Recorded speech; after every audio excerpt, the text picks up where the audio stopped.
who's the first line of defense? Who is doing the initial screening? The first line of defense is a computer program. And it's catching those words, and then it goes to a real live person who then goes through and looks at the context around it. And once they do that, again, this could be maybe somebody in college or somebody that just graduated, and then they might take it to a supervisor and say, we think that this is an issue that needs to be addressed. And then that supervisor makes a call, and then it'll get pushed up the line that way. What's interesting is this is the world we live in. Yes.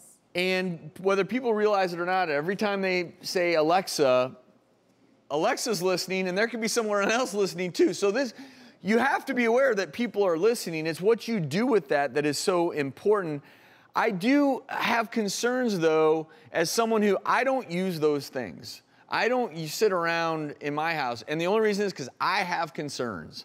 I have concerns about who is listening, where, why, what.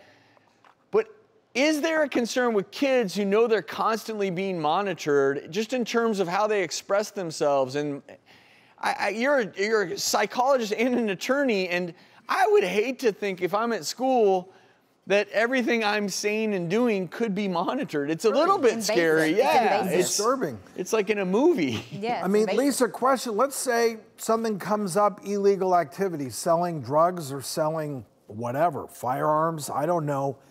How do they deal with something like that? That goes back to whether or not the school has a system in place, whether or not they get the report. And I think that Travis has brought up a really good point.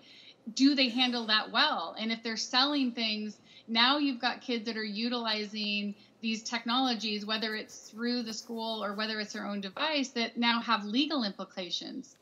So it's really, to me, as a parent first, I really worry about where we're setting our kids up to feel helpless, that nothing in their life can be private, nothing that they do won't be monitored and brought in with a helicopter to come in and solve this problem for them. It's changing the way that our children are interacting and how they're managing themselves every day. One of my main concerns is I get that we're trying to prevent the shootings and we're trying to prevent bullying, and that's very important. But when just to circle back, when you were talking about the phrases that would be flagged, when you look at the individual who is looking at those flagged phrases, it's somebody in that level 1 position who gets paid $10 an hour. They don't have any formal training. They want them to be familiar with current slang, but that's not needed for the job. They don't even have to be familiar with social media. So my concern is, if someone is truly in danger, if a child is really in need, then the first line of defense is not really trained appropriately to say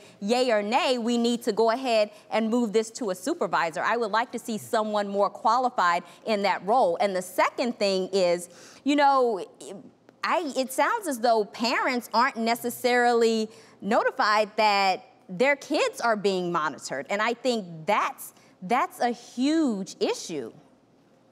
Those are, yeah. Both excellent points.